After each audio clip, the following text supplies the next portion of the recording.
Bom, pessoal, então, conforme eu havia avisado vocês, essa semana a aula vai ser gravada, né? Porque eu estou participando de um congresso.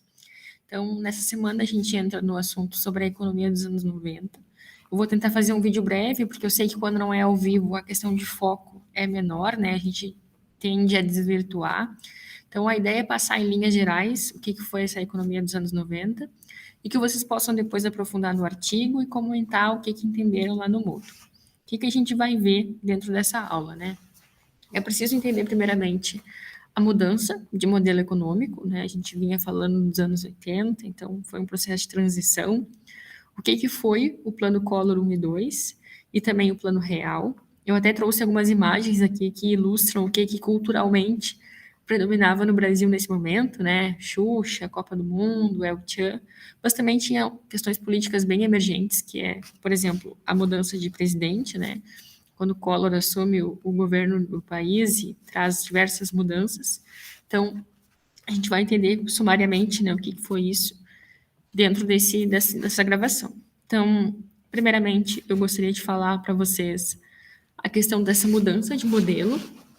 Então, nas duas últimas aulas, a gente vinha falando sobre o contexto econômico do Brasil nos anos 80. A gente teve duas aulas sobre isso, que eram conceitos ali de hiperinflação, diversas tentativas de plano sem sucesso, e aí se percebe que é preciso mudar a economia do Brasil, que do jeito que estava não estava do agrado de todos. E nesse momento, então, com a sumida, né, do governo de Collor, há um olhar econômico diferenciado para essa questão, onde se entende a necessidade de retirar o papel do Estado dessas intervenções econômicas e abrir espaços para privatizações.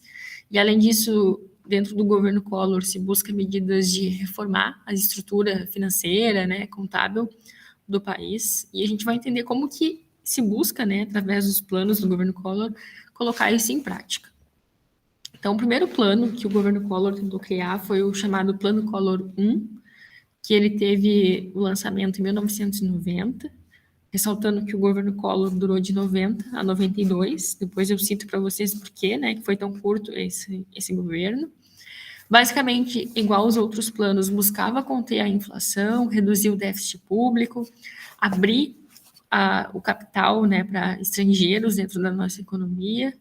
E o que ele fez para isso, né? Quais foram as medidas criadas para chegar nesses objetivos? Então, congelar os ativos financeiros, né? Um momento que ficou conhecido ali pelo congelamento das poupanças, e também teve congelamento de preços e salários, bem como a questão da abertura comercial. Inicialmente, assim como os outros planos que a gente estudou, ele apresentou alguns resultados, mas também foi um plano acompanhado de muita insatisfação popular. A população brasileira, na época, não estava de acordo com essa falta de participação, de poder, né, se sentir representada por aquelas medidas que estavam sendo escolhidas. Aqui eu até trago para vocês, né, que com o Plano Collor houve uma nova mudança da moeda, então a gente estava lá no Cruzado Novo, lembra quando a gente estudou do Plano Cruzado?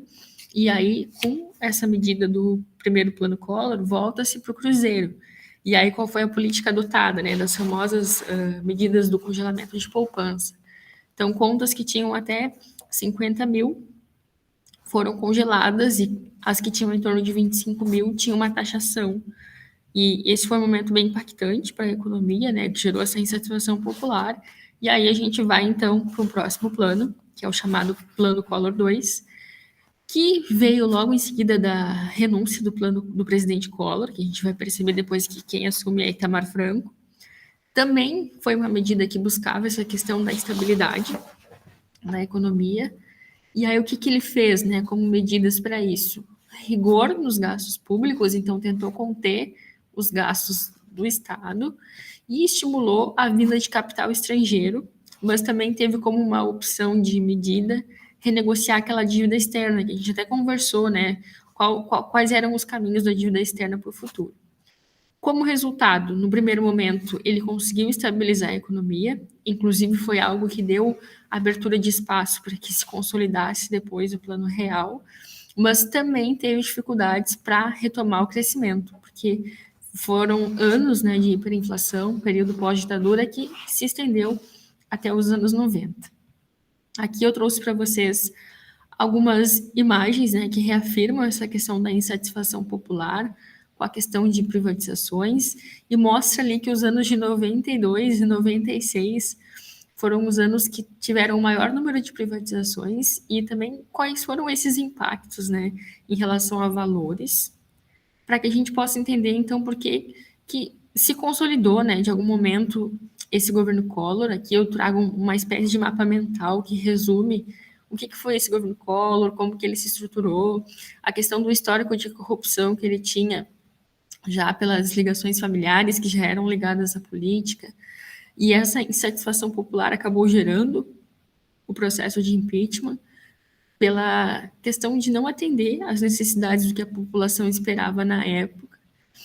E então a gente vai para um novo momento, né, que é um novo presidente que assume, Itamar Franco, e com ele se estabelece o Plano Real, em 1994, também com esse objetivo de controlar a inflação.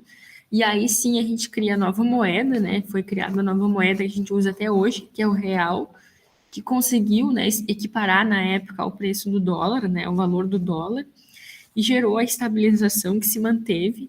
Claro que de lá para cá o Brasil já passou por outros cenários de crises econômicas, mas nada que se compare ao período de hiperinflação que se vivenciava na época. Aqui a gente consegue perceber, por exemplo, como a partir do momento que se estabiliza a moeda no Brasil, o capital estrangeiro começa a investir mais aqui, no entendimento de que um país que é estável é mais receptível para ter um negócio do que aquele que enfrenta instabilidade. E também deixei para vocês, a nível complementar, um resumo, né, de como que se chegou ao Plano Real. A gente já vinha falando sobre isso, né, nos anos 80, período pós-ditadura, como que se criou medidas para que ele se consolidasse, né, porque são olhares econômicos. Eu não sou economista, mas a gente, como administrador, precisa entender o mínimo possível dessa questão econômica, porque afeta o nosso dia a dia, afeta o dia a dia das empresas, então é preciso entender. Eu selecionei um artigo para vocês que eu acho que ele detalha bastante o que foi essa década de 90, ele já está lá no Moodle, então a ideia é que vocês consigam ler e comentar no fórum ali o que vocês compreenderam. O critério de presença vai ser ter assistido essa aula e também comentar lá no chat o que compreendeu do artigo.